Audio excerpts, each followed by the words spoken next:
Yo, what is going on, physics class? It's your teacher, Mr. Lopez, and here we are with another lesson 18A on electrification. Actually, starting a new chapter today. Chapter 18 is about electric charge, and kind of a different topic of what we're used to talking about. So because this is such a different topic, this chapter is going to focus, at least this lesson is going to focus largely on the history and the theory of electricity. Where did our study of electricity come from? So here we go. So let's go ahead and start today's lesson with a question. What is electricity? Well, you're probably asking, well, Mr. Lopez, you're here to teach me that. Well, yes and no, because electricity is one of those things that we use every day, but what do you really know about it? Most Americans realize electricity is carried by wires, that it allows stoves to heat, refrigerators to cool, and computers to function, that it costs money, and that a modern city is crippled without it. Beyond such simple ideas, many know very little about electricity. So usually when we think of electricity, we think of stuff like this, or this, or this, or this. All right, we often think about electricity in certain ways that it's useful to us, but we really don't know that much about what it is and where it comes from. So let's go ahead and start with this. 600 years before Christ, an unknown Greek philosopher recorded that a piece of amber rubbed with fur would attract dust and bits of dry leaves.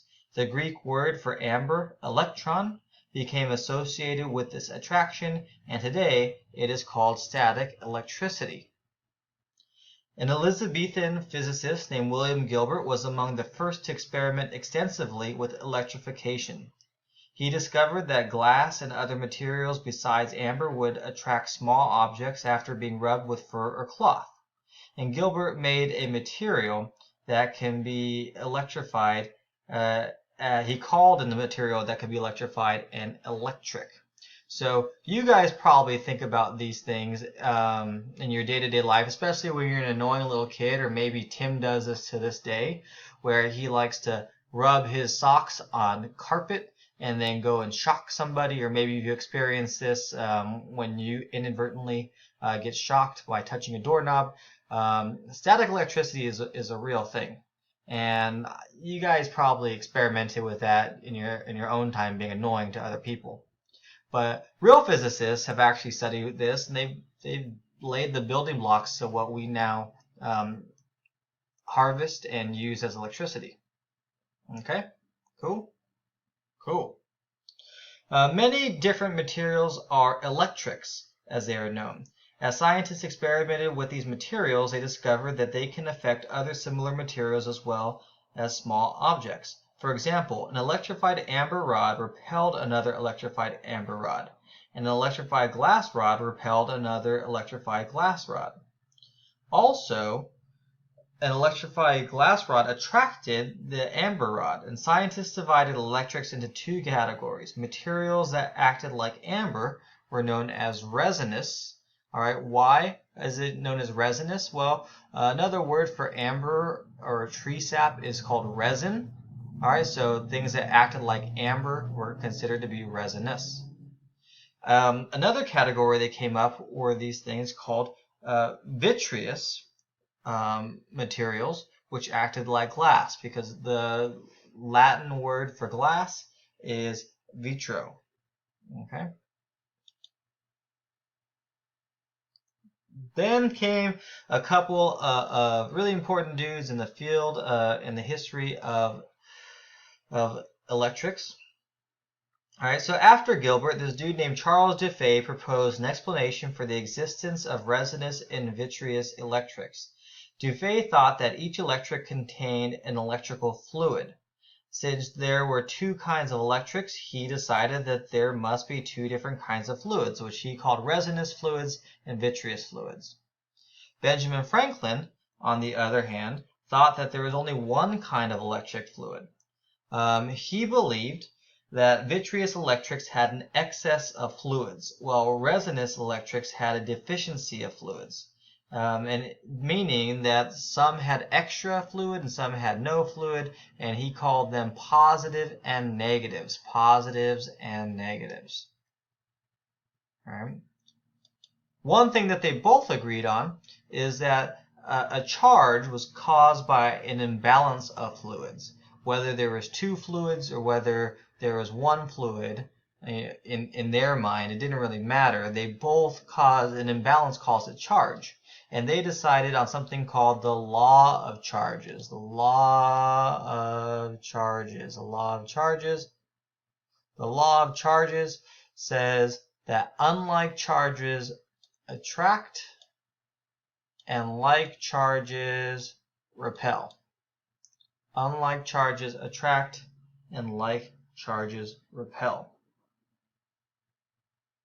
Now, this understanding of fluids and vitreous and resinous, all of these things are slightly different, or kind of a lot different to what we know about the modern interpretation of electricity. So this brings us on to something a little bit more familiar, something called the electron. All right. So J.J. Thomson, probably the smartest guy named J.J. that I can think of. I mean, who, like, if you name your kid J.J., they're probably not going to be a big important scientist, right? Maybe not, because we have J.J. Thomson, who demonstrated that electric charge was neither fluid nor continuous. He kind of debunked all these dudes that had these theories about fluidity with electricity. All right, he demonstrated that electric charge was neither fluid nor continuous, and these negatively charged particles have the same charge to mass ratio. So he laid the groundwork for this idea that, electricity or electrons or the negative charges, that they just kind of overflow in the same way we would normally think of them, as like kind of a water-like material. He figured out that they have the same charge to mass ratio. Later on, this dude named George Stoney named the electron, and he figured out that all charges must be integer multiples of the charge of an electron. Now, he didn't know the exact charge of an electron. That would not be figured out for like another 2 decades. But he figured out that they had to be integer multiples.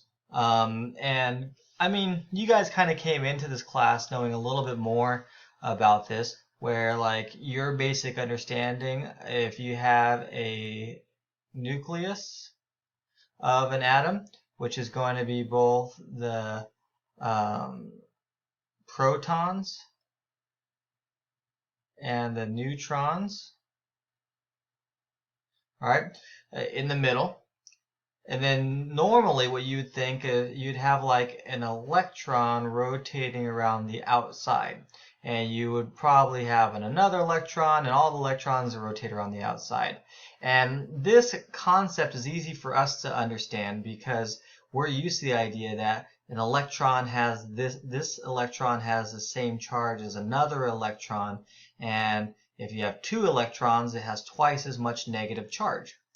Now, these dudes who are working on the frontier line of electron work and electricity work, they're figuring out that the charges, that they're all kind of the same, but they couldn't figure out exactly what the charge was. Now, good thing for you is in like 3 slides, you guys are gonna figure out what the charge of an electron actually is.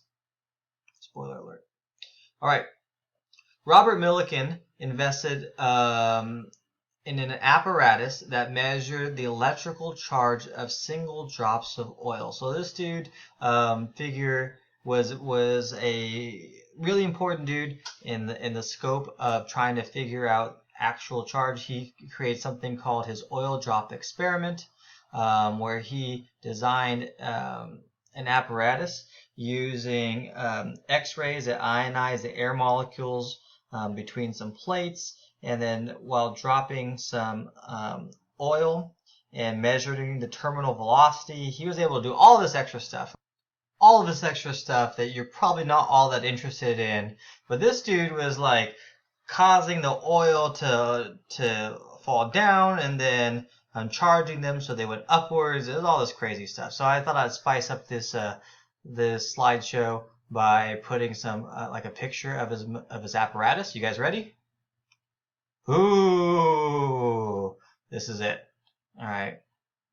Yeah.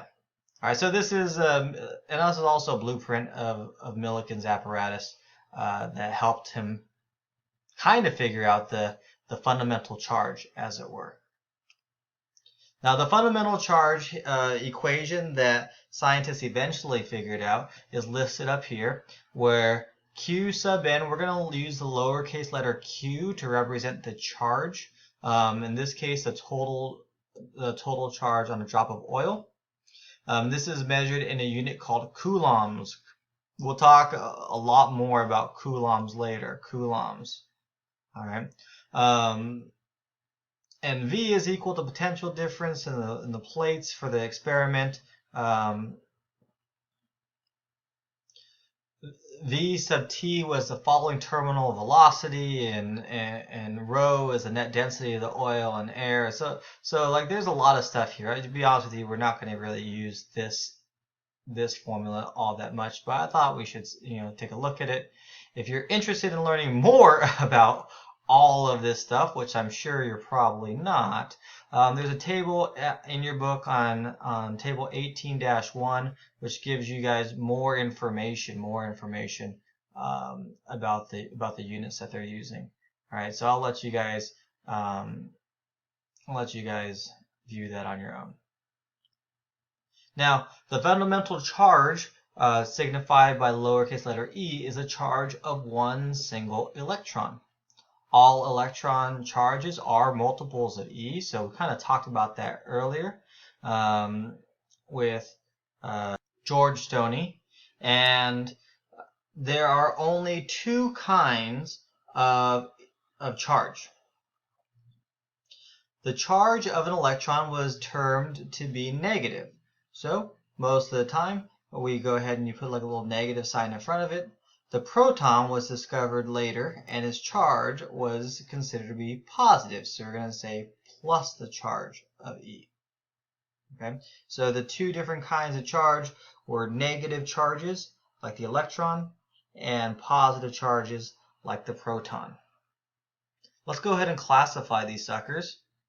All right, so we have several different classifications. The first classification we should talk about are things that are called conductors. Conductors, by definition, have free electrons.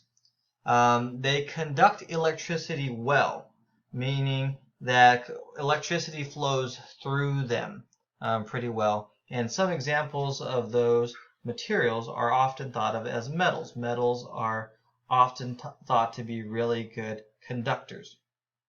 Okay.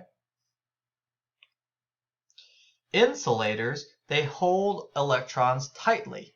So conductors, they have free electrons, but insulators, they hold electrons tightly. They do not conduct electricity well. And examples of good insulators are porcelain, rubber, and glass. Insulators can be used to confine electricity, as with the insulation around a wire. Okay. We could also talk about things called semiconductors. Semiconductors act like insulators, but can act like conductors under certain conditions. Cool. Last slide for us to write down. When an object has a charge, the charge often leaks into the air via dust particles, etc. And we'll talk about the importance of that later. Just kind of understand that electrons are kind of flowing and charging particles around it.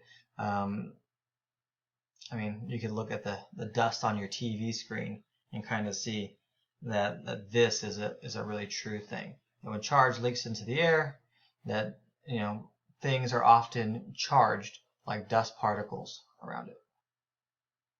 All right, that is it for this time. Next time we'll talk about how to detect electrical charge. More exciting stuff to come in our next lecture. See ya.